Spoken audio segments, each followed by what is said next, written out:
Hello po mga kababayan, mag-iimbestiga po tayo ron sa garahihang iyon.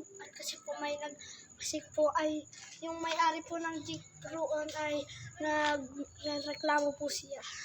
Hindi po siya nagre-reklamo, naririnig lang po namin siya.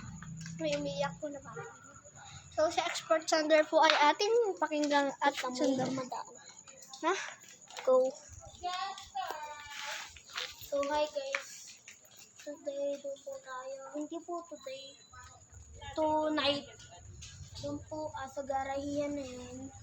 Meron daw pong batang umiiyak. Doon po sa may mata na yun. Garahiyan. Haunted garahiyan. Tapos doon po sa jeep left po.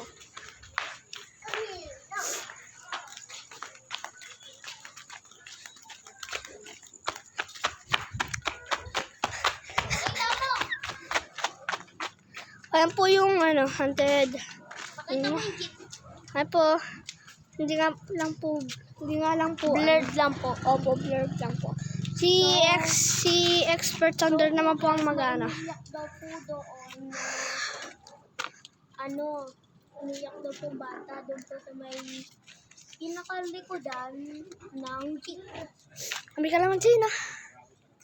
Opo. Saka po, yung iba pong mga tao, may nakikita daw po habang dun daw po sa may dun daw po sa may kotse na yon, kulay black. Kita mo. Kulay red. Hindi kulay black yan. Kulay red. Kulay red ba?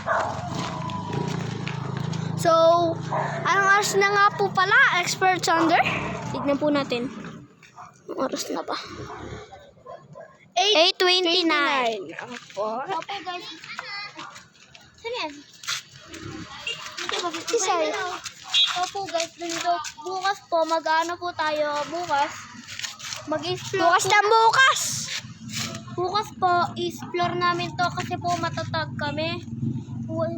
Dahil po sa mga viewers namin na nanonood. Baka po yung may mga sakit po sa puso baka po lalong ikimatay po na. Kung po kayo manonood, kung matatakotin. So po guys, okay? Opo. Bukas po, explore po Bukas po namin lang. to para lang sa aming viewers. Sana po mag-subscribe kayo.